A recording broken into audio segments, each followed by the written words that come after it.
Hi friends, ದಿನದ ಎಲ್ಲ ಪ್ರಮುಖ ಸುದ್ದಿಯನ್ನ ನಿಮಗೆ ತಲುಪಿಸೋ ಮಸ್ತಮಗ.ಕಾಮ್ನ ಫುಲ್ ನ್ಯೂಸ್ಗೆ ಸ್ವಾಗತ. ಭಾರತದ ಭದ್ರತಾ ಪಡೆಗಳಿಗೆ ನಮ್ಮ ಏಜೆನ್ಸಿಗಳಿಗೆ ದೊಡ್ಡ ಜಯ ಸಿಕ್ಕಿದೆ. ಹಲವಾರು ವರ್ಷಗಳ ಕಾಲ ದೇಶದ ವಿರುದ್ಧ ವಿಧ್ವಂಸಕ ಕೃತ್ಯ ನಡೆಸುತ್ತಿದ್ದ, ಕಾಡಲಿ ಕೂತು ನಕ್ಸಲರನ್ನ ಬೆಳೆಸುತ್ತಿದ್ದ ಮೋಸ್ಟ್ ವಾಂಟೆಡ್ ಕೆಂಪು ಉಗ್ರ ಸುರೇಂದರ್ ಅಲಿಯಾಸ್ ಕಬೀರ್ ಶರಣಾಗಿದ್ದಾನೆ. ಈತನ ಜೊತೆಗೆ 10 ಮಾವೋವಾದಿ ನಕ್ಸಲರು ಕೂಡ ಮಧ್ಯಪ್ರದೇಶ ಸರ್ಕಾರದ ಮುಂದೆ ಶಸ್ತ್ರತ್ಯಾಗ ಮಾಡಿದ್ದಾರೆ. ಈ ಸುರೇಂದರ್ ಸಾಮಾನ್ಯ ಅಲ್ಲ. ಈತನನ್ನ ಹಿಡಿದುಕೊಟ್ಟವರಿಗೆ ಸರ್ಕಾರ 77 ಲಕ್ಷ ರೂಪಾಯಿ ಬಹುಮಾನ ಘೋಷಿಸಿತ್ತು. ಭದ್ರತಾ ಪಡೆಗಳ ವಿರುದ್ಧದ ದಾಳಿಯಲ್ಲಿ ನಕ್ಸಲಿಸಂ ಜೀವಂತವಾಗಿಡುವಲ್ಲಿ ಈತನ ಪಾತ್ರ ಪ್ರಮುಖ ಇತ್ತು. ಇತ್ತೀಚೆಗೆ ಮಧ್ಯಪ್ರದೇಶದ ಮಾಂಡ್ಲಾ ಜಿಲ್ಲೆಯಲ್ಲಿ ನಕ್ಸಲ್ ವಿರೋಧಿ ಕಾರ್ಯಾಚರಣೆ ನಡೆಸೋ ವೇಳೆ ಹಾಕ್ ಫೋರ್ಸ್ ಇನ್ಸ್ಪೆಕ್ಟರ್ ಆಶೀಶ್ ಶರ್ಮಾ ಹುತಾತ್ಮರಾಗಿದ್ರು. ಆ ಬಳಿಕ ಸ್ಥಳದಲ್ಲಿ ಕಾರ್ಯಾಚರಣೆ ತೀವ್ರಗೊಳಿಸಲಾಗಿತ್ತು. ಹೀಗಾಗಿ ಸೇನೆಗೆ ಹೆದರಿ ಬಚ್ಚಿಟ್ಟುಕೊಂಡಿದ್ದ ಈ ನಕ್ಸಲರೆಲ್ಲ ಮಂಡಿಯೂರಿದ್ದಾರೆ. ಕಬೀರ್ ಜೊತೆಗೆ ಇವನ ಸಹಚರರಾದ ರಾಕೇಶ್ ಹೂಡಿ, ಲಾಲ್ ಸಿಂಗ್, ನವೀನ್, ವಿಕ್ರಮ್, ಸಮರ್ ಹಾಗೆ ಶಿಲ್ಪಾ, ಜಯಶೀಲ ಹಾಗೂ ಜರೀನಾ ಎಲ್ಲರೂ ಶರಣಾಗಿದ್ದಾರೆ. ಇವರ ಬಂಧನದ ವೇಳೆ ಇವರ ಬಳಿ ಇದ್ದ ವಿಶೇಷ ಬಂದೂಕುಗಳನ್ನೆಲ್ಲ ವಶಪಡಿಸಿಕೊಳ್ಳಲಾಗಿದೆ. ಇದು ನಕ್ಸಲ್ ಮುಕ್ತ ಭಾರತದ ಅಭಿಯಾನದಲ್ಲಿ ಅತಿ ದೊಡ್ಡ ಬೆಳವಣಿಗೆ ಅಂತ ಬಣ್ಣಿಸಲಾಗುತ್ತಿದೆ. ದಿಲ್ಲಿ ಉಗ್ರ ದಾಳಿ ಬೆನ್ನಲ್ಲೇ ಈಗ ರಾಜ್ಯ ರಾಜಧಾನಿ ಬೆಂಗಳೂರಲ್ಲೂ ಪೊಲೀಸರು ಹೈ ಅಲರ್ಟ್ನಲ್ಲಿದ್ದಾರೆ. ಈಗ ಹೊಸ ವರ್ಷಾಚರಣೆ ವೇಳೆ ಯಾವುದೇ ಅಹಿತಕರ ಘಟನೆ ನಡೀಬಾರದು ಅಂಥೇಳಿ ಪೊಲೀಸರು ತೀವ್ರ ಕಟ್ಟೆಚ್ಚರ ವಹಿಸಿದ್ದಾರೆ. ಈಗಾಗಲೇ ಸ್ಫೋಟಕ ಪತ್ತೆ ಮತ್ತು ನಿಷ್ಕ್ರಿಯ ದಳದ ಸಿಬ್ಬಂದಿಗೆ ವಿಶೇಷ ತರಬೇತಿ ನೀಡಲಾಗುತ್ತಿದೆ. Vidhana Soudha, Majestic, railway station, airport, Cubbon park ಹೀಗೆ ನಗರದ ಪ್ರಮುಖ ಬೀದಿಗಳಲ್ಲಿ ಹಾಗೂ ಪ್ರಸಿದ್ಧ ಸ್ಥಳಗಳಲ್ಲಿ ಅನುಮಾನಾಸ್ಪದ ವಸ್ತು ಕಂಡುಬಂದ್ರೆ ಅದನ್ನ ಹೇಗೆ ಕನ್ಫರ್ಮ್ ಮಾಡ್ಕೊಳ್ಬೇಕು, ಒಂದು ವೇಳೆ ಅದು ಸ್ಫೋಟದ ವಸ್ತುವಾಗಿದ್ರೆ ಜನರಿಗೆ ಪ್ಯಾನಿಕ್ ಉಂಟು ಮಾಡದೆ ಹೇಗೆ ಕ್ರೌಡ್ ಕ್ಲಿಯರ್ ಮಾಡಬೇಕು, ಬಳಿಕ ಅಲ್ಲಿಂದ ಅದನ್ನ ಹೇಗೆ ಸಾಗಿಸಬೇಕು, ಹೇಗೆ ಡಿಸ್ಪೋಸ್ ಮಾಡಬೇಕು ಅಂತ ತರಬೇತಿ ನೀಡಲಾಗಿದೆ. ಬೆಂಗಳೂರಲ್ಲಿ ಹೊಸ ವರ್ಷಾಚರಣೆ ಪಾರ್ಟಿ ತುಂಬಾ ಜೋರಾಗಿ ನಡೆಯುತ್ತೆ. ಎಂಜಿ ರೋಡ್, ಬ್ರಿಗೇಡ್ ರೋಡ್ ಸೇರಿದಂತೆ ಪ್ರಮುಖ ಸ್ಥಳಗಳಲ್ಲಿ ಹೆಚ್ಚಿನ ಜನ ಸೇರ್ತಾರೆ. ಇದನ್ನ ಸಮಾಜಘಾತುಕ ಶಕ್ತಿಗಳು ತಮ್ಮ ದುಷ್ಕೃತ್ಯಕ್ಕೆ ಬಳಸಿಕೊಳ್ಳೋ ಸಾಧ್ಯತೆಗಳು ಇರುತ್ತೆ. ಅದರಲ್ಲೂ ರಾಮೇಶ್ವರಂ ಕೆಫೆ ಸ್ಫೋಟದ ಬಳಿಕ ಬೆಂಗಳೂರಲ್ಲಿ ಉಗ್ರರ ಭೀತಿ ಹಾಗೆ ಇದೆ. ಹೀಗಾಗಿ ಪೊಲೀಸರು ಹೈ ಅಲರ್ಟ್ನಲ್ಲಿದ್ದಾರೆ. ಇನ್ನು ಸ್ನೇಹಿತರೆ, ನೀವು ಕೂಡ ಮೆಂಬರ್ ಓನ್ಲಿ ವಿಡಿಯೋ ನೋಡೋಕೆ ವಿಡಿಯೋ ಕೆಳಗೆ ಇರೋ ಜಾಯಿನ್ ಆಪ್ಷನ್ ಕ್ಲಿಕ್ ಮಾಡಿ ಮಸ್ತಮಗ ಪ್ರೀಮಿಯಂ ಮೆಂಬರ್ಶಿಪ್ ಪಡ್ಕೋಬಹುದು. ಬನ್ನಿ ಈಗ ಸುದ್ದಿಯಲ್ಲಿ ಮುಂದುವರಿಯೋಣ. ಇನ್ನೊಂದು ಕಡೆ ಗೋವಾದ ನೈಟ್ ಕ್ಲಬ್ನಲ್ಲಿ ಭಾರೀ ದುರಂತ ಆಗಿದ್ದು, ಪ್ರವಾಸಿಗರು ಸೇರಿ ಒಟ್ಟು 25 ಜನ ಸಾವನ್ನಪ್ಪಿದ್ದಾರೆ, 6 ಜನ ಗಾಯಗೊಂಡಿದ್ದಾರೆ. Baga ಬೀಚ್ನ beach by Romeo lane ಕ್ಲಬ್ನಲ್ಲಿ ಈ ಘಟನೆ ನಡೆದಿದೆ. ಈ ಬಗೆಗಿನ ವಿಡಿಯೋ ಕೂಡ ವೈರಲ್ ಆಗಿದೆ. ಅದರಲ್ಲಿ ಕ್ಲಬ್ ಸಂಪೂರ್ಣವಾಗಿ ಬೆಂಕಿಯಲ್ಲಿ ಉರಿತಿರೋದು ಕಂಡುಬಂದಿದೆ. ಪ್ರಾಥಮಿಕ ವರದಿ ಪ್ರಕಾರ ಸಿಲಿಂಡರ್ ಸ್ಫೋಟದಿಂದ ಈ ಘಟನೆ ನಡೆದಿರಬಹುದು ಅಂತ ಹೇಳ್ತಿದ್ದಾರೆ. ಅಲ್ಲದೆ ಬೆಂಕಿ ಹತ್ಕೊಂಡಾಗ ಅದರ ಕ್ಲಬ್ನ ಎಂಟ್ರಿ ಹಾಗೂ ಎಕ್ಸಿಟ್ ಪಾಯಿಂಟ್ಗಳು ಚಿಕ್ಕದಾಗಿ ಇದ್ದಿದ್ರಿಂದ ಒಳಗೆ ಸಿಕ್ಕಾಕೊಂಡ ಜನರಿಗೆ ಏನ್ ಮಾಡಬೇಕು ಅಂತ ಗೊತ್ತಾಗದೆ ಕನ್ಫ್ಯೂಸ್ ಆಗಿ ಹಲವರು ಅದರ ಒಳಗೆ ಸಿಲುಕಿದ್ರು. ಹೀಗಾಗಿ ಜನರನ್ನ ರಕ್ಷಿಸೋಕೆ ರಕ್ಷಣಾ ತಂಡಗಳಿಗೆ ಕಷ್ಟ ಆಯಿತು. ಇದೆಲ್ಲದರಿಂದ ಹಲವರು ಪ್ರಾಣ ಬಿಡೋ ತರ ಆಯಿತು ಅಂತ ಅಧಿಕಾರಿಗಳು ಮಾಹಿತಿ ನೀಡಿದ್ದಾರೆ. ಇನ್ನು ಘಟನೆ ಬಗ್ಗೆ ಕೆಲ ಪ್ರತ್ಯಕ್ಷದರ್ಶಿಗಳು ಮಾಹಿತಿ ಹಂಚಿಕೊಂಡಿದ್ದಾರೆ. ಕ್ಲಬ್ನಲ್ಲಿ ಪ್ರವಾಸಿಗರು ಡ್ಯಾನ್ಸ್ ಮಾಡೋವಾಗ ಮೊದಲ ಮಹಡಿಯಲ್ಲಿ ಮೊದಲು ಬೆಂಕಿ ಹತ್ಕೊಂಡಿತ್ತು. ಅಲ್ಲಿ ಸುಮಾರು 100 ಜನ ಇದ್ರು. ಆಮೇಲೆ ಬೆಂಕಿ ಎಲ್ಲಾ ಕಡೆ ಸ್ಪ್ರೆಡ್ ಆಯಿತು ಅಂತ ಹೇಳಿದ್ದಾರೆ. ಆದ್ರೆ ಇಲ್ಲಿ ತನಕ ಘಟನೆಗೆ ನಿಖರ ಕಾರಣ ತಿಳಿದು ಬಂದಿಲ್ಲ. ಇನ್ನು ಗೋವಾ ಸಿಎಂ ಪ್ರಮೋದ್ ಸಾವಂತ್ ಈ ದುರಂತದ ಕುರಿತು ಉನ್ನತ ಮಟ್ಟದ ತನಿಖೆಗೆ ಆದೇಶ ನೀಡಿದ್ದಾರೆ. ಇನ್ನು ಈ ಕ್ಲಬ್ ಅಗ್ನಿ ಸುರಕ್ಷತಾ ನಿಯಮಗಳನ್ನು ಸರಿಯಾಗಿ ಪಾಲಿಸಿಲ್ಲ ಅನ್ನೋ ಮಾಹಿತಿ ಇದೆ. ಹೀಗಾಗಿ ಈ ಕ್ಲಬ್ ನಡೆಸೋಕೆ ಪರ್ಮಿಷನ್ ನೀಡಿದ ಅಧಿಕಾರಿಗಳ ವಿರುದ್ಧ ಕ್ರಮ ತಗೋತೀವಿ. ಈಗಾಗಲೇ ಈ ಕ್ಲಬ್ನ ಮ್ಯಾನೇಜರ್ ಹಾಗೂ ಇತರ ಪ್ರಮುಖ ಸಿಬ್ಬಂದಿಯನ್ನ ಅರೆಸ್ಟ್ ಮಾಡಲಾಗಿದೆ. ಕ್ಲಬ್ ಮಾಲೀಕರ ವಿರುದ್ಧವೂ ಅರೆಸ್ಟ್ ವಾರೆಂಟ್ ಹೊರಡಿಸಲಾಗಿದೆ. ಈ ಪ್ರಕರಣದಲ್ಲಿ ಸ್ಥಳೀಯ ಗ್ರಾಮ ಪಂಚಾಯತ್ ಅಧ್ಯಕ್ಷರನ್ನ ವಶಕ್ಕೆ ಪಡೆದು ವಿಚಾರಣೆ ಮಾಡಲಾಗುತ್ತಿದೆ. ಈ ಪ್ರಕರಣದಲ್ಲಿ ತಪ್ಪಿತಸ್ಥರ ವಿರುದ್ಧ ಕಠಿಣ ಕ್ರಮ ತಗೋತೀವಿ ಅಂತ ಪ್ರಮೋದ್ ಸಾವಂತ್ ಹೇಳಿದ್ದಾರೆ. ಅತ್ತ ಈ ದುರಂತದಲ್ಲಿ ಮೃತಪಟ್ಟ ಹಾಗೂ ಗಾಯಗೊಂಡ ಕುಟುಂಬಗಳಿಗೆ ಸಹಾಯ ಮಾಡಲು ಗೋವಾ ಸರ್ಕಾರ ಎಮರ್ಜೆನ್ಸಿ ಹೆಲ್ಪ್ ಲೈನ್ ನಂಬರ್ ಕೂಡ ಇಶ್ಯೂ ಮಾಡಿದೆ. ಇನ್ನು ಈ ಘಟನೆಗೆ ಪಿಎಂ ಮೋದಿ, ರಾಷ್ಟ್ರಪತಿ ದ್ರೌಪದಿ ಮುರ್ಮು ಕೂಡ ವಿಷಾದ ವ್ಯಕ್ತಪಡಿಸಿದ್ದಾರೆ. ಮೃತರ ಕುಟುಂಬಕ್ಕೆ ತಲಾ 2 ಲಕ್ಷ ಹಾಗೂ ಗಾಯಾಳುಗಳಿಗೆ 50,000 ರೂಪಾಯಿ ಪರಿಹಾರಧನ ಘೋಷಿಸಿದ್ದಾರೆ. ಪಾಕಿಸ್ತಾನದಲ್ಲಿ ಬಲೂಚಿಗಳು ಮತ್ತೊಮ್ಮೆ ತಮ್ಮ favourite Jafar express train hijack ಮಾಡೋ ಪ್ರಯತ್ನ ಮಾಡಿದ್ದಾರೆ. ರೈಲ್ವೆ ಟ್ರ್ಯಾಕ್ನಲ್ಲಿ ಸುಧಾರಿತ ಸ್ಫೋಟಕ ಅಳವಡಿಸಿ ಆಮೇಲೆ ರೈಲನ್ನ ಸೀಸ್ ಮಾಡೋಕೆ ಯತ್ನಿಸಿದ್ದಾರೆ. ಆದರೆ ಈ ದಾಳಿ ವಿಫಲವಾಗಿದೆ. ಈ ಟ್ರೈನ್ ಬಲೂಚಿಸ್ತಾನದಿಂದ ಪೇಶಾವರಕ್ಕೆ ಹೋಗ್ತಿತ್ತು. ಈ ವೇಳೆ ಬಲೂಚಿಸ್ತಾನ ಪ್ರಾಂತ್ಯದ ನಸಿರಾಬಾದ್ ಅನ್ನೋ ಕಡೆ ಟ್ರೈನ್ ಟ್ರ್ಯಾಕ್ ಮೇಲೆ ಸುಧಾರಿತ ಸ್ಫೋಟಕವನ್ನ ಅಳವಡಿಸಿದ್ರು. ಆದರೆ ಇದರ ಬಗ್ಗೆ ನಮಗೆ ಮಾಹಿತಿ ಸಿಕ್ಕಿತ್ತು. ಹೀಗಾಗಿ ಸ್ಫೋಟಕವನ್ನ ವಶಪಡಿಸಿಕೊಂಡು ನಿಷ್ಕ್ರಿಯ ಮಾಡಿದ್ದೀವಿ ಅಂತ ಪಾಕ್ ಸೇನೆ ಹೇಳಿದೆ. ಅಂದಹಾಗೆ ಈ ಜಾಫರ್ ಎಕ್ಸ್‌ಪ್ರೆಸ್ ಟ್ರೈನ್ ಮೇಲೆ ಈ ವರ್ಷದಲ್ಲೇ ಸುಮಾರು 10 ರಿಂದ 12 ಬಾರಿ ದಾಳಿಯಾಗಿದೆ. ಕಳೆದ ಸೆಪ್ಟೆಂಬರ್ನಲ್ಲಿ ದಾಳಿ ಮಾಡಿದ ನಂತರ ಟ್ರೈನ್ ಹಳಿ ತಪ್ಪಿತ್ತು. 10 ರಿಂದ 12 ಪಾಕ್ ಸೈನಿಕರು ಗಾಯಗೊಂಡಿದ್ರು. ಬಲೂಚ್ ರಿಪಬ್ಲಿಕನ್ ಗಾರ್ಡ್ಸ್ ಈ ದಾಳಿಯ ಹೊಣೆ ಹೊತ್ಕೊಂಡಿತ್ತು. ಅದಕ್ಕೂ ಮುಂಚೆ ಮಾರ್ಚ್ ತಿಂಗಳಲ್ಲಿ ಇದೇ ಜಾಫರ್ ಎಕ್ಸ್‌ಪ್ರೆಸ್ ಟ್ರೈನ್ ಹೈಜಾಕ್ ಆಗಿತ್ತು. ಅದನ್ನ ಬಲೂಚಿಸ್ತಾನ್ ಲಿಬರೇಷನ್ ಆರ್ಮಿ ಮಾಡಿತ್ತು. ಇದರಲ್ಲಿ ನೂರಾರು ಪಾಕ್ ಸೈನಿಕರು ಸಾವನ್ನಪ್ಪಿದ್ರು. ಈಗ ಮತ್ತೆ ಬಲೂಚಿಗಳು ದಾಳಿ ಮಾಡಿದ್ದಾರೆ. ಆದ್ರೆ ಇದನ್ನ ಯಾವ ಸಂಘಟನೆ ಮಾಡಿದ್ದು ಇನ್ನಷ್ಟೇ ತಿಳಿಬೇಕಾಗಿದೆ. ದೇಶದಲ್ಲಿ ಇಂಡಿಗೋ ಏರ್ಲೈನ್ಸ್ನ ಅವಾಂತರ ಕಂಟಿನ್ಯೂ ಆಗಿದೆ. ಭಾನುವಾರ ಕೂಡ ಇಂಡಿಗೋದ 650ಕ್ಕೂ ಹೆಚ್ಚು ವಿಮಾನಗಳು ಕ್ಯಾನ್ಸಲ್ ಆಗಿದೆ. ಹೈದರಾಬಾದ್ನಲ್ಲಿ 115, ಮುಂಬೈನಲ್ಲಿ 112, ದಿಲ್ಲಿಲಿ 109, ಕೋಲ್ಕತಾದಲ್ಲಿ 76 ಹೀಗೆ ದೇಶದ ಪ್ರಮುಖ ಏರ್ಪೋರ್ಟ್ಗಳಲ್ಲಿ ವಿಮಾನ ಸಂಚಾರ ರದ್ದಾಗಿದೆ. ಇತ್ತ ಇಂಡಿಗೋ ಏರ್ಲೈನ್ಸ್ನ ಸಿಇಒ ಮತ್ತು ಚೀಫ್ ಆಪರೇಟಿಂಗ್ ಆಫೀಸರ್ಗೆ director of civil aviation DGCA show cause notice ನೀಡಿದೆ. ನಿಮ್ಮ ವಿರುದ್ಧ ಯಾಕೆ ಕ್ರಮ ತಗೋಬಾರದು ಅನ್ನೋದಕ್ಕೆ ವಿವರಣೆ ನೀಡಿ ಅಂಥೇಳಿ ಸಿಇಒ ಪೀಟರ್ ಎಲ್ಬರ್ಸ್ ಮತ್ತು ಇಸಿಡ್ರೆ ಪೊರ್ಕೆರಾಸ್ ಅವರಿಗೆ ನೋಟಿಸ್ ಕೊಡಲಾಗಿದೆ. 24 ಗಂಟೆಗಳ ಡೆಡ್ಲೈನ್ ಕೊಡಲಾಗಿದೆ. ಕೆಲ ಮೂಲಗಳ ಪ್ರಕಾರ ಇಂಡಿಗೋ ಏರ್ಲೈನ್ಸ್ ಮತ್ತದರ ಸಿಇಒ ವಿರುದ್ಧ ಕಠಿಣ ಕ್ರಮ ಕೂಡ ತಗೋಬಹುದು ಎನ್ನಲಾಗ್ತಿದೆ. ಇತ್ತ ಇಂಡಿಗೋ ಏರ್ಲೈನ್ಸ್ ಟಿಕೆಟ್ ಹಣವನ್ನ ಪ್ರಯಾಣಿಕರಿಗೆ ರೀಫಂಡ್ ಮಾಡ್ತಿದೆ. ಇದುವರೆಗೂ 610 ಕೋಟಿ ರೂಪಾಯಿ ರೀಫಂಡ್ ಆಗಿದೆ. ಕೇಂದ್ರ ನಾಗರಿಕ ವಿಮಾನಯಾನ ಸಚಿವಾಲಯ ಈ ಮಾಹಿತಿ ಕೊಟ್ಟಿದೆ. ಇನ್ನು ಇಂಡಿಗೋ ಅವಸ್ಥೆಯಿಂದ ಪ್ರಯಾಣಿಕರಿಗೆ ಕಷ್ಟ ಆಗ್ತಿದೆ. ಹೀಗಾಗಿ ಭಾರತೀಯ ರೈಲ್ವೆ ಪ್ರಯಾಣಿಕರ ನಿರ್ವಹಣೆಗಾಗಿ ವಿಶೇಷ ರೈಲು ವ್ಯವಸ್ಥೆ ಮಾಡಿದೆ. ಚಿಕ್ಕಮಗಳೂರು ಜಿಲ್ಲೆ ಕಡೂರು ತಾಲೂಕಿನ ಸಕರಾಯಪಟ್ಟಣದಲ್ಲಿ ಕಾಂಗ್ರೆಸ್ ಕಾರ್ಯಕರ್ತನ ಹತ್ಯೆಯಾಗಿದೆ. ಇವರನ್ನ ಗಣೇಶ್ ಗೌಡ ಅಂತ ಗುರುತಿಸಲಾಗಿದೆ. ದತ್ತ ಜಯಂತಿ ಬ್ಯಾನರ್ ವಿಚಾರವಾಗಿ 2 ಗುಂಪುಗಳ ಮಧ್ಯೆ ಹೊಡೆದಾಟ ಆಗಿ ಈ ಹತ್ಯೆಯಾಗಿದೆ ಅನ್ನೋ ಆರೋಪ ಕೇಳಿಬಂದಿದೆ. ಇದೇ ಟೈಮಲ್ಲಿ 2 ಕಡೆಯ 3-4 ಜನ ಗಂಭೀರವಾಗಿ ಗಾಯಗೊಂಡಿದ್ದಾರೆ. ಅವರನ್ನ ಆಸ್ಪತ್ರೆಗೆ ದಾಖಲಿಸಿ ಚಿಕಿತ್ಸೆ ನೀಡಲಾಗ್ತಿದೆ. ಇನ್ನು ಈ ಹತ್ಯೆ ಕೇಸ್ಗೆ ಸಂಬಂಧಿಸಿ ಇದುವರೆಗೂ 4 ಆರೋಪಿಗಳನ್ನು ಅರೆಸ್ಟ್ ಮಾಡಲಾಗಿದೆ. ಉಳಿದ 3 ಆರೋಪಿಗಳ ಪತ್ತೆಗೆ 4 ಪೊಲೀಸ್ ತಂಡಗಳನ್ನು ರಚಿಸಲಾಗಿದೆ ಅಂತ ಚಿಕ್ಕಮಗಳೂರು ಎಸ್ಪಿ ವಿಕ್ರಮ್ ಅಮಟೆ ಹೇಳಿದ್ದಾರೆ. ಇನ್ನು ಈ ಕೇಸ್ ವಿಚಾರವಾಗಿ ಸಿಎಂ ಸಿದ್ದರಾಮಯ್ಯ ರಿಯಾಕ್ಟ್ ಮಾಡಿದ್ದಾರೆ. ಈ ಹತ್ಯೆಯನ್ನ ಖಂಡಿಸಿದ್ದಾರೆ. ಕೊಲೆ ಮಾಡಿದವರನ್ನ ಮತ್ತು ಅವರ ಹಿಂದಿರೋ ದುಷ್ಟಶಕ್ತಿಗಳನ್ನ ಪತ್ತೆ ಮಾಡಿ ಕಾನೂನಿನ ಪ್ರಕಾರ ಗರಿಷ್ಠ ಶಿಕ್ಷೆಗೆ ಒಳಪಡಿಸುತ್ತೇವೆ. ಕಾಂಗ್ರೆಸ್ ಕಾರ್ಯಕರ್ತನ ಸಾವಿಗೆ ನ್ಯಾಯ ಕೊಡಿಸೋ ಕೆಲಸ ಮಾಡ್ತೀವಿ ಅಂದಿದ್ದಾರೆ.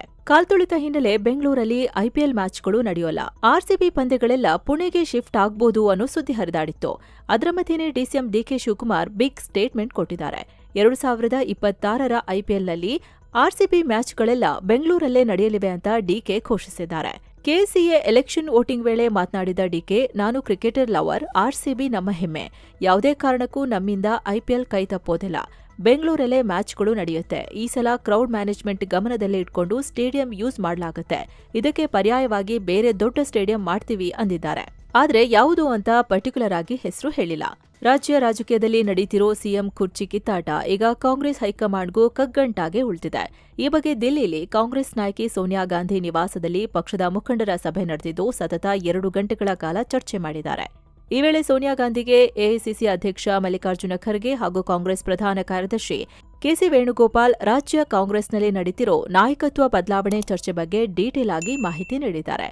ಆದರೆ ಈ ಸಭೆಯಲ್ಲಿ ಅಂತಿಮವಾಗಿ ಯಾವುದೇ ನಿರ್ಧಾರ ತಗೊಳ್ಳೋಕೆ ಸಾಧ್ಯ ಆಗಿಲ್ಲ ಅಂತ ಕೆಸಿ ವೇಣುಗೋಪಾಲ್ ಹೇಳಿದ್ದಾರೆ ಅಂತ ಮಾಹಿತಿ ಸಿಕ್ಕಿದೆ. ಇನ್ನೊಂದು ಕಡೆ ಶಾಲಾ ಪಠ್ಯದಲ್ಲಿ ಭಗವದ್ಗೀತೆ ಸೇರಿಸೋಕೆ ಕೇಂದ್ರಕ್ಕೆ ಎಚ್ ಡಿ ಕುಮಾರಸ್ವಾಮಿ ಪತ್ರ ಬರೆದಿದ್ರು. ಅದಕ್ಕೆ ಸಿಎಂ ರಿಯಾಕ್ಟ್ ಮಾಡಿ ಬಿಜೆಪಿ ಜೊತೆ ಸೇರ್ಕೊಂಡ್ಮೇಲೆ ಕುಮಾರಸ್ವಾಮಿ ಅವರು ಮನುವಾದಿ ಆಗ್ಬಿಟ್ಟಿದ್ದಾರೆ ಅಂತ ಹೇಳಿದ್ದಾರೆ. ಅದಕ್ಕೀಗ ಎಚ್ಡಿಕೆ ಪ್ರತಿಕ್ರಿಯೆ ನೀಡಿದ್ದಾರೆ. ನಾನು ಕೃಷ್ಣ ತತ್ವ ನಂಬಿದ್ದೀನಿ ಹೊರತು ಕಂಸನ ಹಿಂಸೆಯನ್ನಲ್ಲ. ಕಾಂಗ್ರೆಸ್ ಮಾತ್ರ ಕಂಸನಲ್ಲಿ ನಂಬಿಕೆ ಇಟ್ಟಿದೆ. ನನ್ನನ್ನ ಮನುವಾದಿ ಅಂದಿರೋ ಸಿಎಂ ಹಾಗೂ ಸೈದ್ಧಾಂತಿಕ ಅಧಪತನ ಅಂತ ತಾಳ ಹಾಕಿರೋ ಮಂತ್ರಿ ಮಹದೇವಪ್ಪ ಇವರಿಬ್ಬರೂ ಶಾಲಾ ಮಕ್ಕಳಿಗೆ ಏನ್ ಬೋಧಿಸಿದ್ದಾರೆ ಅನ್ನೋದನ್ನ ಹೇಳಿ. ಬುದ್ಧಿಗೇಡಿತನಕ್ಕೂ ಮಿತಿ ಬೇಡವೆ ಅಂತ ಎಚ್ಡಿಕೆ ಪ್ರಶ್ನೆ ಮಾಡಿದ್ದಾರೆ. ಇನ್ನೊಂದು ಕಡೆ ನ್ಯಾಷನಲ್ ಹೆರಾಲ್ಡ್ ಕೇಸ್ನಲ್ಲಿ ಕಾಂಗ್ರೆಸ್ ಮುಖಂಡ ಹಾಗೂ ಡಿಸಿಎಂ ಡಿಕೆ ಶಿವಕುಮಾರ್ ಆಪ್ತ ಇನಾಯತ್ ಅಲಿಗೆ ದಿಲ್ಲಿ ಪೊಲೀಸರು ನೋಟಿಸ್ ನೀಡಿದ್ದಾರೆ. ಇನ್ನು ಏರೋಸ್ಪೇಸ್ ಪಾರ್ಕ್ ವಿಸ್ತರಣೆಗೆ ಅಂತ ಗುರುತು ಮಾಡಿದ್ದ 1777 ಎಕರೆ ಭೂಮಿಯನ್ನ ರಾಜ್ಯ ಸರ್ಕಾರ ಕೈಬಿಟ್ಟಿದೆ. ಅಂದ್ರೆ ಸ್ವಾಧೀನ ಮಾಡ್ಕೊಳ್ಳಲ್ಲ ಅಂತ ಹೇಳಿದೆ. ಇದರ ಬಗ್ಗೆ ಕಾನೂನು ಸಚಿವ ಎಚ್.ಕೆ. ಪಾಟೀಲ್ ಅಧಿಕೃತವಾಗಿ ಘೋಷಿಸಿದ್ದಾರೆ. ಈ ಹಿಂದೆ ಜುಲೈನಲ್ಲಿ ರೈತರು ಭೂಸ್ವಾಧೀನದ ವಿರುದ್ಧ ದೊಡ್ಡ ಹೋರಾಟ ನಡೆಸಿದ್ರು. ಸರ್ಕಾರ ರೈತರ ಭೂಮಿಯನ್ನ ಪಾರ್ಕ್ ವಿಸ್ತರಣೆಗೆ ಬಳಸಬಾರದು ಅಂತ ಪ್ರತಿಭಟನೆ ಆಗಿತ್ತು. ಆಗ ಸಿಎಂ ಸಿದ್ದರಾಮಯ್ಯ ರೈತರಿಗೆ ಈ ಯೋಜನೆಯನ್ನ ಕೈಬಿಡೋ ನಿರ್ಧಾರ ಮಾಡ್ತೀವಿ ಅಂತ ಭರವಸೆ ನೀಡಿದ್ರು. ಇದೀಗ ಸಚಿವ ಸಂಪುಟ ಸಭೆಯಲ್ಲಿ ಭೂಸ್ವಾಧೀನ ಮಾಡೋದನ್ನ ಕೈಬಿಡೋದಾಗಿ ಕಾನೂನು ಸಚಿವ ಎಚ್.ಕೆ. ಪಾಟೀಲ್ ಹೇಳಿದ್ದಾರೆ. ಮೋದಿ ಬಳಿಕ ಈಗ ಆಂಧ್ರಪ್ರದೇಶ ಉಪಮುಖ್ಯಮಂತ್ರಿ ಪವನ್ ಕಲ್ಯಾಣ್ ಉಡುಪಿ ಕೃಷ್ಣಮಠಕ್ಕೆ ಭೇಟಿ ನೀಡಿದ್ದಾರೆ. ಶ್ರೀಕೃಷ್ಣನ ದರ್ಶನ ಪಡೆದು ಲಕ್ಷಕಂಠ ಗೀತಾ ಪಾರಾಯಣ ಸಮಾರೋಪ ಕಾರ್ಯಕ್ರಮದಲ್ಲಿ ಭಾಗಿಯಾಗಿದ್ದಾರೆ. ಇನ್ನು ರಾಜ್ಯದಲ್ಲಿ ಪೊಲೀಸರೇ ಕಳ್ಳರಾಗ್ತಿರೋ ಕೇಸ್ಗಳು ದಿನೇ ದಿನೇ ಹೆಚ್ಚಾಗ್ತಿವೆ. ಇದೀಗ ಬೆಂಗಳೂರಿನ ಸೈಬರ್ ಕ್ರೈಂ ಪೊಲೀಸ್ ಠಾಣೆ ಅಧಿಕಾರಿಯೊಬ್ಬರು ಸೈಬರ್ ವಂಚನೆ ಆರೋಪಿಯ ಕಡೆಯಿಂದ ವಶಕ್ಕೆ ಪಡೆದಿದ್ದ ಹಣವನ್ನ ತಮ್ಮ ಮನೆಯಲ್ಲಿ ಮುಚ್ಚಿಟ್ಟಿದ್ರು ಅಂತ ಗೊತ್ತಾಗಿದೆ. ಸುಮಾರು 11 ಲಕ್ಷ ರೂಪಾಯಿ ಹಣವನ್ನ ತಮ್ಮ ಬೆಡ್ರೂಮ್ನ ಹಾಸಿಗೆ ಕೆಳಗೆ ಬಚ್ಚಿಟ್ಟಿದ್ರು. ನಂತರ ಪೊಲೀಸ್ ಇಲಾಖೆ ಆಂತರಿಕ ತನಿಖೆ ನಡೆಸಿದ ನಂತರ ಈ ವಿಚಾರ ಬಯಲಾಗಿದೆ. ಇವರನ್ನ ಹೆಡ್ ಕಾನ್ಸ್ಟೇಬಲ್ ಜಬಿಯುಲ್ಲಾ ಗುಡಿಯಾಲ್ ಅಂತ ಗುರುತಿಸಲಾಗಿದೆ. ಘಟನೆ ಬೆಳಕಿಗೆ ಬಂದಾಗ ತಾನು ವಶಕ್ಕೆ ಪಡೆದಿದ್ದ ಹಣವನ್ನ ಸ್ಟೇಷನ್ಗೆ ಕೊಡೋಕೆ ಮರೆತಿರೋದಾಗಿ ಈ ಅಧಿಕಾರಿ ಹೇಳಿದ್ದಾರೆ. ತನಿಖೆ ನಡೆಯುತ್ತಿದೆ. ಬೆಳಗಾವಿ ಅಧಿವೇಶನಕ್ಕೂ ಮುನ್ನ ಮೆಕ್ಕೆಜೋಳ ಬೆಳೆಗಾರರಿಗೆ ರಾಜ್ಯ ಸರ್ಕಾರ ಸಿಹಿ ಸುದ್ದಿ ನೀಡಿದೆ. ಖರೀದಿಯ ಗರಿಷ್ಠ ಮಿತಿಯನ್ನ 20 ಕ್ವಿಂಟಾಲ್ನಿಂದ 50 ಕ್ವಿಂಟಾಲ್ಗೆ ಹೆಚ್ಚಿಸಿದೆ. ಅಷ್ಟೇ ಅಲ್ಲ, ಪ್ರತಿ ಕ್ವಿಂಟಾಲ್ಗೆ 2400 ರೂಪಾಯಿ ಬೆಂಬಲ ಬೆಲೆ ನೀಡಲಾಗುತ್ತೆ. ಫ್ರೂಟ್ಸ್ ತಂತ್ರಾಂಶದಲ್ಲಿ ನೋಂದಾಯಿತ ಜಮೀನು ಆಧಾರದ ಮೇಲೆ ಸಹಕಾರ ಸಂಘಗಳ ಮೂಲಕ ಖರೀದಿಗೆ ಆದ್ಯತೆ ನೀಡಲಾಗುತ್ತೆ ಅಂತ ಸರ್ಕಾರ ಹೇಳಿದೆ. ಇತ್ತೀಚೆಗೆ ಮೆಕ್ಕೆಜೋಳ ಖರೀದಿಗೆ ಆಗ್ರಹಿಸಿ ಪ್ರತಿಭಟನೆಗಳು ನಡೆದಿದ್ವು. ಅದರ ಬೆನ್ನಲ್ಲೇ ಸರ್ಕಾರ ಈ ನಿರ್ಧಾರ ತಗೊಂಡಿದೆ. ವಂದೇ ಮಾತರಂ ಗೀತೆಯ 150ನೇ ವಾರ್ಷಿಕೋತ್ಸವದ ಹಿನ್ನೆಲೆ ಸಂಸತ್ತಿನ ಉಭಯ ಸದನಗಳಲ್ಲಿ ಡಿಬೇಟ್ ನಡೆಯಲಿದೆ. ಡಿಸೆಂಬರ್ 8ಕ್ಕೆ ಪಿಎಂ ಮೋದಿ ಲೋಕಸಭೆಯಲ್ಲಿ ಈ ಕುರಿತು ಡಿಬೇಟ್ ಮಾಡಲಿದ್ದಾರೆ. ಜೊತೆಗೆ ಕಾಂಗ್ರೆಸ್ನ ಸಂಸದರು ಕೂಡ ಈ ವಿಚಾರವಾಗಿ ಲೋಕಸಭೆಯಲ್ಲಿ ಮಾತನಾಡಲಿದ್ದಾರೆ.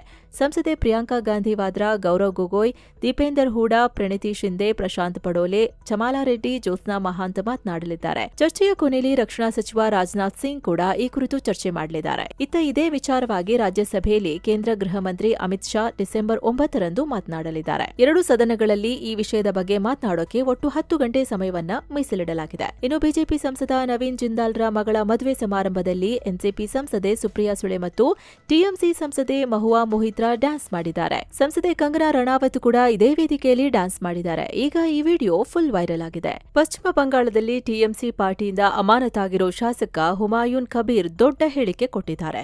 ಮುಂಬರೋ ಎಲೆಕ್ಷನ್ಗೆ ಮುಂಚಿತವಾಗಿ ಸಂಸದ ಅಸಾದುದ್ದೀನ್ ಓವೈಸಿ ಅವರ ಎಐಎಂಐಎಂ ಜೊತೆ ಮೈತ್ರಿ ಮಾಡ್ಕೊಳ್ಳೋಕೆ ಮಾತುಕತೆ ನಡೆಸಿರೋದಾಗಿ ಹೇಳಿದ್ದಾರೆ. ಬಿಜೆಪಿ ಮತ್ತು ಟಿಎಂಸಿಗೆ ಕೌಂಟರ್ ಕೊಡೋಕೆ ನಾವು ಮೈತ್ರಿ ಮಾಡ್ಕೊಳ್ಬಹುದು ಅಂದಿದ್ದಾರೆ. ಬಾಬ್ರಿ ಮಸೀದಿ ಶೈಲಿಯ ಮಸೀದಿಗೆ ಅಡಿಪಾಯ ಹಾಕಿದ ಬೆನ್ನಲ್ಲೇ ಹುಮಾಯೂನ್ ಈ ತರ ಹೇಳಿದ್ದಾರೆ. ಇನ್ನು ಈ ಬಾಬ್ರಿ ಮಸೀದಿ ಇವೆಂಟ್ ಆಗ್ತಿದ್ದಂತೆ ಕೋಲ್ಕತ್ತಾದ ಐತಿಹಾಸಿಕ ಬ್ರಿಗೇಡ್ ಪರೇಡ್ ಗ್ರೌಂಡ್ನಲ್ಲಿ ಬೃಹತ್ ಪ್ರಮಾಣದ ಭಗವದ್ಗೀತಾ ಪಠಣ ಕಾರ್ಯಕ್ರಮ ನಡೆಸಲಾಗಿದೆ. ಈ ಕಾರ್ಯಕ್ರಮದಲ್ಲಿ ಸುಮಾರು 5 ಲಕ್ಷ ಜನ ಭಾಗಿಯಾಗಿದ್ರು. ಪಶ್ಚಿಮ ಬಂಗಾಳ ಸೇರಿದಂತೆ ಹಲವು ರಾಜ್ಯಗಳು, ಸಾಧು ಸಂತರು, ಪಶ್ಚಿಮ ಬಂಗಾಳ ಬಿಜೆಪಿಯ ಮಾಜಿ ಅಧ್ಯಕ್ಷ ಸುಕಂತಾ ಮಜುಂದಾರ್, ಮಾಜಿ ಸಂಸದ ಲಾಕೆಟ್ ಚಟರ್ಜಿ ಸೇರಿದಂತೆ ಹಲವರು ಭಾಗಿಯಾಗಿದ್ರು. ಸನಾತನ ಸಂಸ್ಕೃತಿ ಸಂಸದ್ ಈ ಈವೆಂಟ್ ಅನ್ನ ಆಯೋಜನೆ ಮಾಡಿತ್ತು. ಇನ್ನು ರಕ್ಷಣಾ ಸಚಿವ ರಾಜನಾಥ್ ಸಿಂಗ್ ಲಡಾಖ್ನಲ್ಲಿ 5,000 ಕೋಟಿ ವೆಚ್ಚದಲ್ಲಿ ನಿರ್ಮಿಸಲಾದ 125 ಇನ್ಫ್ರಾ ಯೋಜನೆಗಳನ್ನು ಉದ್ಘಾಟನೆ ಮಾಡಿದ್ದಾರೆ. ಲಡಾಖ್ನಲ್ಲಿ ಬಾರ್ಡರ್ ರೋಡ್ ಆರ್ಗನೈಸೇಷನ್ ಬಿಆರ್ಒ ಈ ಯೋಜನೆಯನ್ನ ಕೈಗೆತ್ತಿಕೊಂಡು ಸುರಂಗ ಮಾರ್ಗ, ರಸ್ತೆ ಮತ್ತು ಯುದ್ಧ ಸ್ಮಾರಕಗಳನ್ನು ನಿರ್ಮಿಸಿತ್ತು. ಅದನ್ನು ಉದ್ಘಾಟಿಸಿ ರಾಜನಾಥ್ ಸಿಂಗ್ ಮಾತನಾಡಿದ್ದಾರೆ. ಇವತ್ತು ಈ ಯೋಜನೆಗಳು ಪೂರ್ಣಗೊಂಡಿದ್ದು ಇದನ್ನ ದೇಶಕ್ಕೆ ಅರ್ಪಿಸೋಕೆ ತುಂಬಾ ಖುಷಿಯಾಗ್ತಿದೆ. ಇಷ್ಟೊಂದು ಯೋಜನೆಗಳು ಒಟ್ಟಿಗೆ ಹಿಂದೆಂದೂ ಉದ್ಘಾಟನೆ ಆಗಿರಲಿಲ್ಲ. ಇದು ನಮ್ಮ ವಿಕಸಿತ ಭಾರತ ಕನಸಿಗೆ ಒಂದು ದೊಡ್ಡ ಹೆಜ್ಜೆ ಅಂತ ಹೇಳಿದ್ದಾರೆ. ಇನ್ನು ಪಾಕ್ ಮಹಿಳೆಯೊಬ್ಬರು ಪಿಎಂ ಮೋದಿಗೆ ವಿಶೇಷ ಮನವಿ ಮಾಡಿದ್ದಾರೆ. ನನ್ನ ಗಂಡ ದಿಲ್ಲಿಯಲ್ಲಿ 2ನೇ ಮದುವೆಯಾಗೋಕೆ ಪ್ಲಾನ್ ಮಾಡ್ತಿದ್ದಾರೆ. ಹೀಗಾಗಿ ನನಗೆ ನ್ಯಾಯ ಕೊಡಿಸಿ ಅಂತ ಮನವಿ ಮಾಡಿದ್ದಾರೆ. ಇವರನ್ನ ನಿಖಿತಾ ಅಂತ ಗುರುತಿಸಲಾಗಿದೆ. ನನ್ನ ಪತಿ ವಿಕ್ರಮ್ ನಾಗ್ದೇವ್ ಲಾಂಗ್ ಟರ್ಮ್ ವೀಸಾ ಮೂಲಕ ಇಂದೋರ್ನಲ್ಲಿ ವಾಸಿಸುತ್ತಿದ್ದಾರೆ. ನನ್ನನ್ನ 2020ರ ಜನವರಿಯಲ್ಲಿ ಮದುವೆಯಾಗಿದ್ದಾರೆ. ನಂತರ ನನ್ನನ್ನ ಕೂಡ ಭಾರತಕ್ಕೆ ಕರೆತಂದಿದ್ರು. ಆದರೆ ಜುಲೈನಲ್ಲಿ ನನ್ನನ್ನ ಒತ್ತಾಯಪೂರ್ವಕವಾಗಿ ಅಟ್ಟಾರಿ ಬಾರ್ಡರ್ನಲ್ಲಿ ಕೈಬಿಟ್ಟು ಹೋಗಿದ್ದಾರೆ. ನನ್ನನ್ನ ವಾಪಸ್ ಭಾರತಕ್ಕೆ ಕರೆಸಿಕೊಳ್ಳೋ ಪ್ರಯತ್ನ ಕೂಡ ಮಾಡಿಲ್ಲ, ನಿರಾಕರಿಸುತ್ತಿದ್ದಾರೆ. ಹೀಗಾಗಿ ನ್ಯಾಯ ಕೊಡಿಸಿ ಅಂತ ಪಿಎಂ ಮೋದಿಗೆ ವಿಡಿಯೋ ಮೂಲಕ ಮನವಿ ಮಾಡಿದ್ದಾರೆ. ಇನ್ನು ಡಿಸೆಂಬರ್ 6ನೇ ತಾರೀಕು ಬಾಂಗ್ಲಾದೇಶವನ್ನ ಸ್ವತಂತ್ರ ರಾಷ್ಟ್ರ ಅಂತ ಭಾರತ ಗುರುತಿಸಿತ್ತು. ಇದರ ಸ್ಮರಣಾರ್ಥ ಢಾಕಾದಲ್ಲಿ ಬಾಂಗ್ಲಾದ ಭಾರತೀಯ ರಾಯಭಾರಿ ಪ್ರಣಯ್ ವರ್ಮಾ ಮಾತನಾಡಿದ್ದಾರೆ. ಎಲ್ಲರನ್ನ ಒಳಗೊಂಡ ಬಾಂಗ್ಲಾದೇಶವನ್ನ ನಿರ್ಮಿಸೋಕೆ ಭಾರತ ಸಹಾಯ ಮಾಡುತ್ತೆ. ಬಾಂಗ್ಲಾ ಪಾಕಿಸ್ತಾನದಿಂದ ವಿಮೋಚನೆಗೊಳ್ಳುವ 10 ದಿನ ಮೊದಲೇ ಭಾರತ ಬಾಂಗ್ಲಾವನ್ನ ದೇಶದ ಸ್ಥಾನಮಾನ ಕೊಟ್ಟು ಗುರುತಿಸಿತ್ತು. ಹಾಗಾಗಿ ಅದರ ಸ್ಮರಣಾರ್ಥವಾಗಿ ಮೈತ್ರಿ ದಿವಸ್ ಆಚರಿಸ್ತಾ ಬಂದಿದ್ದೇವೆ ಅಂತ ಹೇಳಿಕೆ ನೀಡಿದ್ದಾರೆ. ಕೆನಡಾದ ಮಾಜಿ ಪ್ರಧಾನಿ ಜಸ್ಟಿನ್ ಟ್ರುಡೋ ಮತ್ತು ಅಮೆರಿಕದ ಪಾಪ್ ಗಾಯಕಿ ಕೇಟಿ ಪೆರ್ರಿ ಜೋಡಿ ಮತ್ತೆ ವೈರಲ್ ಆಗಿದ್ದಾರೆ. ಜಪಾನ್ ಪ್ರವಾಸದಲ್ಲಿ ಇಬ್ರು ಒಟ್ಟಿಗೆ ತೆಗೆದ ಫೋಟೋವನ್ನ ಕೇಟಿ ಇನ್ಸ್ಟಾಗ್ರಾಂನಲ್ಲಿ ಶೇರ್ ಮಾಡಿದ್ದಾರೆ. ಈ ಮೂಲಕ ಇಬ್ರು ರಿಲೇಶನ್ಶಿಪ್ನಲ್ಲಿರೋದನ್ನ ಸಾರ್ವಜನಿಕವಾಗಿ ದೃಢಪಡಿಸಿದ್ದಾರೆ. ಅಲ್ಲದೆ ಈ ಜೋಡಿ ಜಪಾನಿನ ಮಾಜಿ ಪ್ರಧಾನಿ ಫುಮಿಯೋ ಕಿಶಿಡಾ ಅವರನ್ನ ಕೂಡ ಭೇಟಿಯಾಗಿ ಮಾತುಕತೆ ನಡೆಸಿದ್ದಾರೆ. ಇನ್ನು ಬಿಸಿನೆಸ್ ನ್ಯೂಸ್ಗಳ ಕಡೆಗೆ ಗಮನ ಹರಿಸುವುದಾದ್ರೆ, ಲಾಜಿಸ್ಟಿಕ್ಸ್ ಮತ್ತು ಟೆಕ್ ಕಂಪನಿಯಾಗಿರೋ ಶಿಪ್ವೇವ್ಸ್ ಆನ್ಲೈನ್ ಲಿಮಿಟೆಡ್ ಡಿಸೆಂಬರ್ 10ಕ್ಕೆ ಐಪಿಒ ಲಾಂಚ್ ಮಾಡಲಿದೆ. 56.3 ಕೋಟಿ ಫಂಡ್ ರೈಸ್ ಮಾಡೋದಾಗಿ ಘೋಷಿಸಿದ್ದಾರೆ. ಈ ಐಪಿಒ ಡಿಸೆಂಬರ್ 12ಕ್ಕೆ ಕ್ಲೋಸ್ ಆಗಲಿದೆ. ಕಂಪನಿ ಪ್ರತಿ ಇಕ್ವಿಟಿ ಶೇರಿಗೆ ₹12 ಫಿಕ್ಸ್ ಮಾಡಿದೆ. ಫಂಡ್ ರೈಸ್ ಹಣವನ್ನ ಸಾಲ ಮರುಪಾವತಿ ಮತ್ತು ಬಂಡವಾಳವನ್ನ ಹೆಚ್ಚಿಸಿಕೊಳ್ಳೋಕೆ ಬಳಸ್ತೀವಿ ಅಂತ ಹೇಳಿದ್ದಾರೆ. ಇನ್ನು ಡಿಸೆಂಬರ್ ಮೊದಲ ವಾರದಲ್ಲಿ ವಿದೇಶಿ ಹೂಡಿಕೆದಾರರು ಭಾರತೀಯ ಷೇರುಪೇಟೆಯಿಂದ ಸುಮಾರು ₹11,820 ಕೋಟಿ ಹಿಂತೆಗೆದುಕೊಂಡಿದ್ದಾರೆ. ಡಾಲರ್ ಎದುರು ರೂಪಾಯಿ ಕುಸಿತ ಕಾಣ್ತಿರೋದ್ರಿಂದ ದೊಡ್ಡ ಮೊತ್ತದ ಹೂಡಿಕೆ ಹೊರಹೋಗಿದೆ. ಇನ್ನು ಕಳೆದ ನವೆಂಬರ್ನಲ್ಲಿ ಇದರ ಮೊತ್ತ 3,765 ಕೋಟಿ ರೂಪಾಯಿ ಇತ್ತು. ಸೊ ಫ್ರೆಂಡ್ಸ್, ಇದಾಗಿತ್ತು ಇವತ್ತಿನ ಫುಲ್ ನ್ಯೂಸ್. ಮತ್ತೆ ಭೇಟಿಯಾಗ್ತಿರೋಣ. ನಮಸ್ಕಾರ.